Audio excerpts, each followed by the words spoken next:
दोपहर का वक्त था। सूरज सिर के ठीक ऊपर था और उसकी तेज किरणें शहर के सबसे भीड़भाड़ वाले इलाके सुभाष मार्केट पर आग बरसा रही थीं।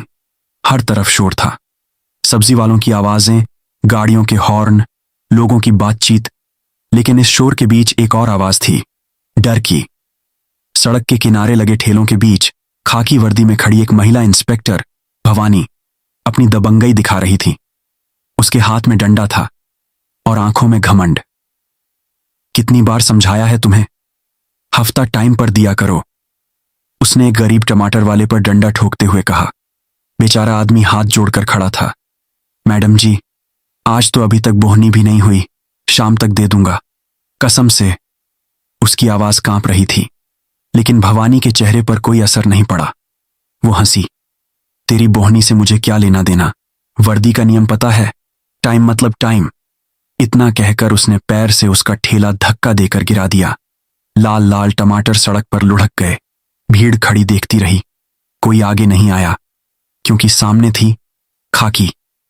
थोड़ी देर बाद वही आदमी कांपते हाथों से एक ठंडी बोतल लेकर भवानी के पास आया। मैडम जी, आपकी कोल्ड ड्रिंक।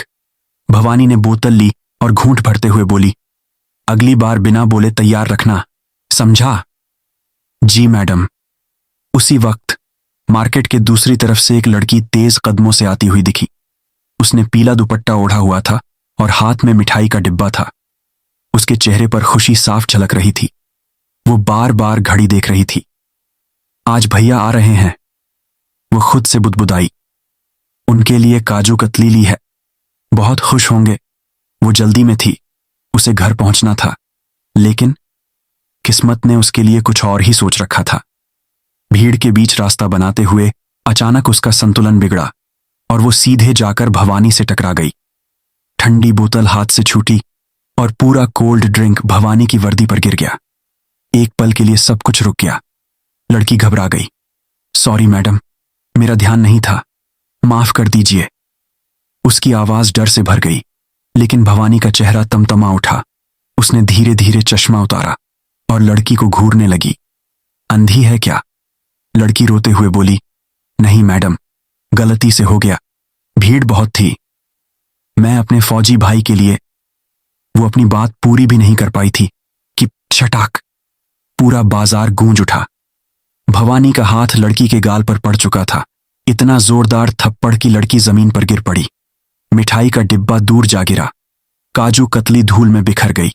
भीड़ सन्न रह गई। कुछ लोग आगे बढ़ना चाहते थे, लेकिन फिर रुक गए, क्योंकि सामने थी पुलिस। लड़की जमीन पर बैठी रो रही थी। उसका गाल लाल हो चुका था। मैडम, मैंने कुछ नहीं किया, वो बार बार यही कह रही थी, लेकिन भवानी को कोई फर्क नहीं पड़ा। वो जीप के पास जाकर खड़ी हो गई, जैसे कुछ हुआ ही ना हो। उसी भीड़ में एक और लड़की खड़ी थी, साधारण कपड़ों में, शांत चेहरा, लेकिन आंखों में गहराई। वो सब कुछ देख रही थी, एक शब्द नहीं बोली, बस मोबाइल निकाला और रिकॉर्डिंग शुरू कर दी। उधर जमीन पर बैठी लड़की प्रिया ने कांपते हाथों से फोन निकाला। उसने नंबर डायल किया। फोन स्पीकर पर था।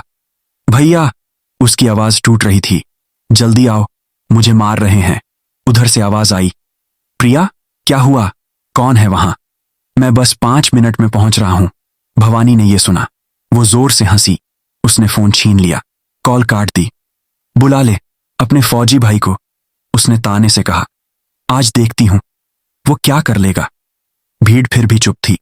डर अभी भी भारी था, लेकिन अब कहानी बदलने वाली थी, क्योंकि जिसे भवानी आम लड़की समझ रही थी, वो अकेली नहीं थी। और जिस फौजी भाई को वो चुनौती दे रही थी, वो सिर्फ भाई नहीं, तूफान था। सुभाष मार्केट की हवा अब बदल चुकी थी। कुछ देर पहले जो शोर था, वो अब एक अजीब सी खामोशी में बदल गया था। बीच सड़क पर प्रिया खड़ी थी, आंखों में आंसू, गाल पर थप्पड़ का लाल निशान, और सामने इंस्पेक्टर भवानी अपने घमंड के साथ। भीड़ अभी भी खड़ी थी, लेकिन कोई आगे नहीं आ रहा था। तभी दूर से तेज कदमों की आवाज सुनाई दी। थक थक थक, जैसे कोई भारी जूते पहनकर दौड़ रहा हो। लोगों ने मुड़कर देखा।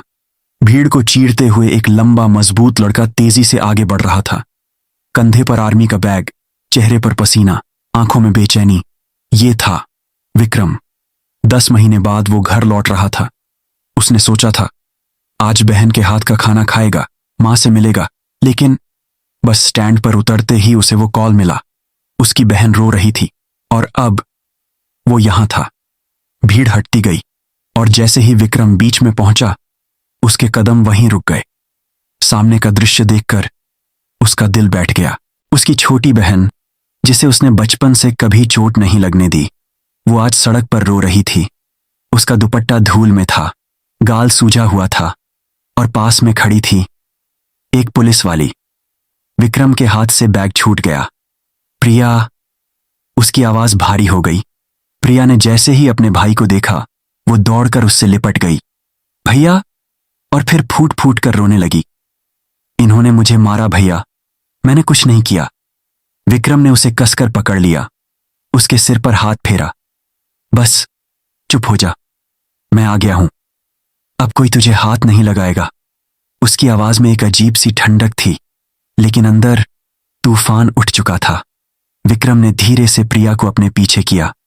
फिर उसने भवानी की तरफ देखा। उसकी आंखें अब बदल चुकी थीं।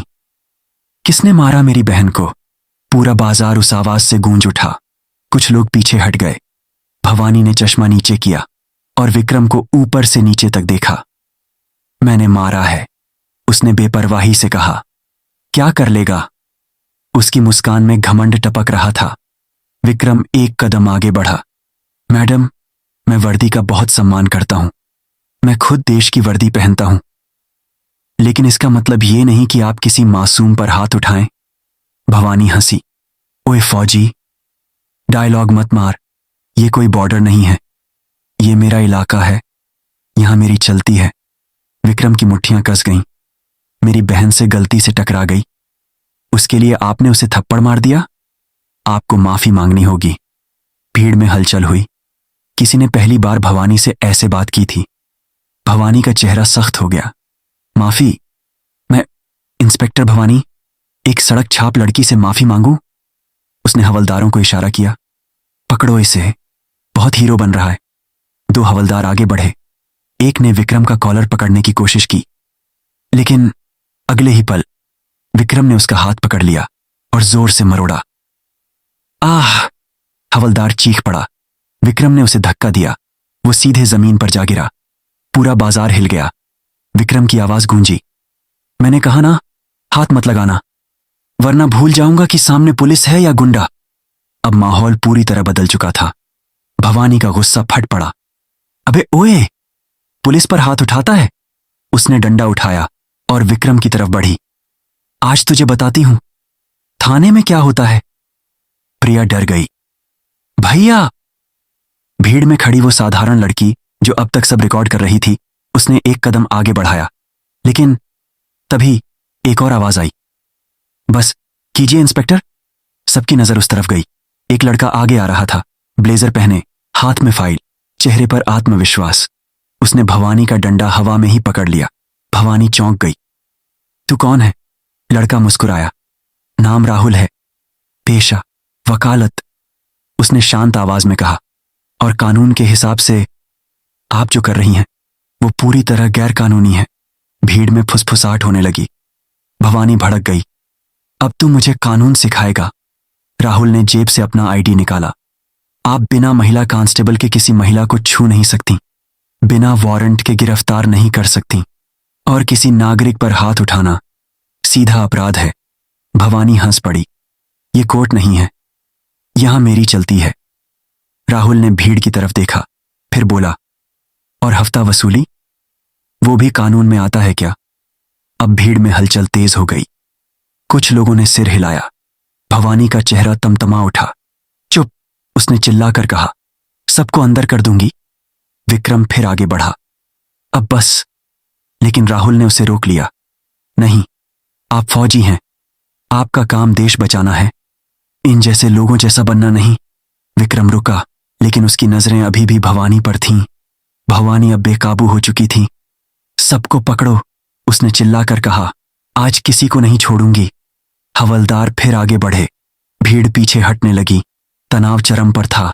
ऐसा लग रहा था अब कुछ बड़ा होने वाला है। और ठीक उसी पल भीड़ के बीच से एक महिला आगे बढ़ी। साधारण कपड़े, दुपट्टा, चश्मा। उसने बिना कुछ कहे सीधे भवानी का हाथ पकड़ लिया। डंडा हवा में ही रुक गया। भवानी चौंक गई। छोड़ मेरा हाथ, उसने गुस्से में कहा। लेकिन वो महिला टस से मस नहीं हुई।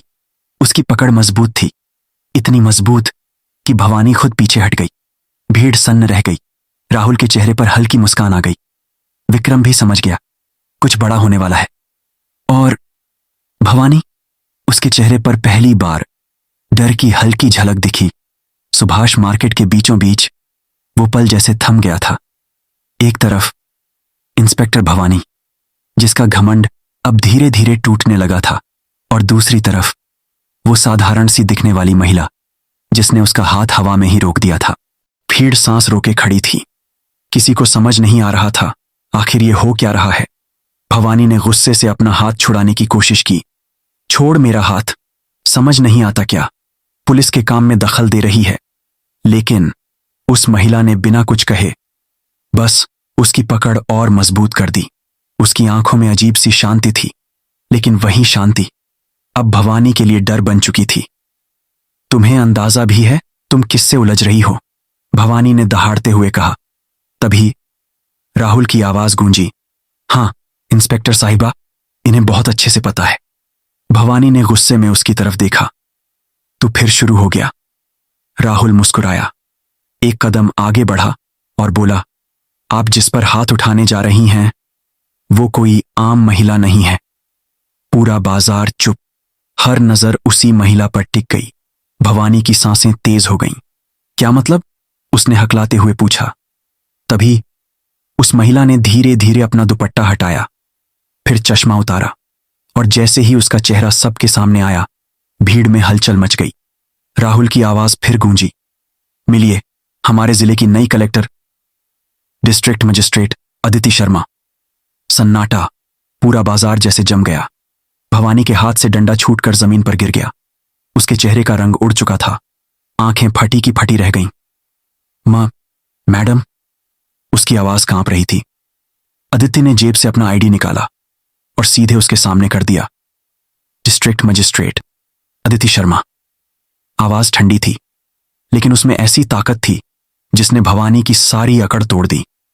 अब वो वही इंस्पेक्टर नहीं थी जो कुछ मिनट पहले पूरे बाजार पर राज कर रही थी। अब वो बस एक डरी हुई कर्मचारी थी। मैडम, मुझे नहीं पता था। मैं तो वो कुछ बोल नहीं पा रही थी। अदिति ने उसकी बात बीच में ही रोक दी। तुम्हें पता नहीं था? उसकी आवाज अब सख्त हो चुकी थी। इसका मतलब अगर मैं यहां ना होती तो तुम इस लड़की को और मारती? भवानी ने नजरें झुका लीं। कोई जवाब नहीं था। अदिति एक कदम आगे बढ़ी। तुम अभी कह रही थी ना कि डीएम सिर्फ ऐसी कमरे में बैठते हैं? आज देख लो, डीएम सड़क पर भी खड़ा होता है। भीड़ में हल्की सरगोशियां शुरू हो गईं।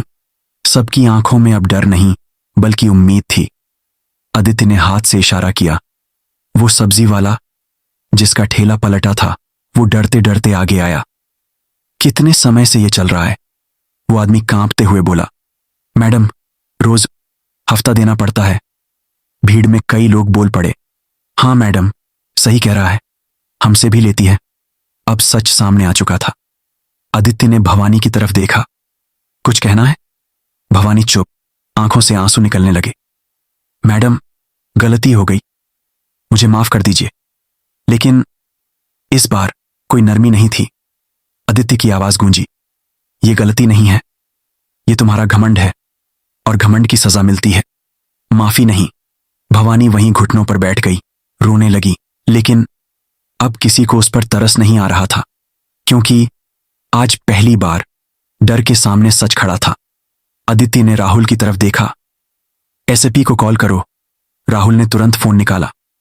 Hello sir. जी मैडम, आपके लिए आदेश है, अदिति ने साफ शब्दों में कहा। इंस्पेक्टर भवानी को इसी वक्त सस्पेंड किया जाता है और इनके खिलाफ डिपार्टमेंटल जांच शुरू होगी। साथ ही एक नागरिक पर हाथ उठाने और पावर का गलत इस्तेमाल करने का केस दर्ज किया जाएगा। ये सुनते ही भवानी जमीन पर गिर पड़ी। उसकी दुनिया खत्म हो चुकी थी। उधर प्रिया अभी भी चुप खड़ी थी। उसकी आंखों में डर था, लेकिन अब थोड़ी राहत भी। अदिति उसके पास गई। इस बार उसका चेहरा नरम था। बेटा, उसने धीरे से कहा, मुझे माफ कर दो। प्रिया चौंक गई। मैडम, आप क्यों? अदिति ने उसके हाथ पकड़ लिए। ये सिर्फ तुम्हारे गाल पर थप्पड़ नहीं था, ये पूरे सिस्टम पर एक दाग था, और मैं वादा करती हूं अब ऐसा दोबारा नहीं होगा। प्रिया की आंखों से आंसू बह निकले, लेकिन इस बार वो दर्द के नहीं, सुकून के थे। फिर अदिति विक्रम की तरफ मुड़ी, कुछ पल तक उसे देखती रही। फिर पूरे सम्मान के साथ उसने सलाम किया। आप जैसे जवान इस देश की असली ताकत है। आप सरहद पर खड़े रहते हैं ताकि यहां लोग सुरक्षित रहें। विक्रम का सीना गर्व से भर गया। उसने भी सैल्यूट किया। जय हिंद मैडम। भीड़ में तालियां गूंज उठीं। पहली बार डर की जगह हिम्मत ने ले ली थी। राहुल ने मुस्कुराकर विक्रम से हाथ मिलाया। भाई, अब बहन को घर ले जाओ और आराम से खाना खाओ। विक्रम ने हल्का सा हंसते हुए कहा। जरूर। उसने नीचे पड़ी मिठाई उठाई, जो अब भी धूल में सनी थी। प्रिया ने उसे देखा और बोली, भैया, ये खराब हो गई। विक्रम मुस्कुराया। कोई बात नहीं, हाथ जो हुआ है ना, उससे बड़ी मिठास और कुछ नहीं। दोनों भाई बहन हाथ पकड़कर चल दिए। भीड़ उन्हें जाते हुए देखती रही। अदिति और राहुल भी वापस मुड़ गए। लेकिन आज सुभाष मार्केट बदल चुका था। आज लोगों ने देखा था कि अगर एक सही इंसान सही जगह पर खड़ा हो जाए तो सबसे बड़ा घमंड भी टूट जाता है। और जाते जाते एक बात सबके दिल में बैठ गई। वर्दी की ताकत नहीं, नियत की सच्चाई ही असली ताकत होती है।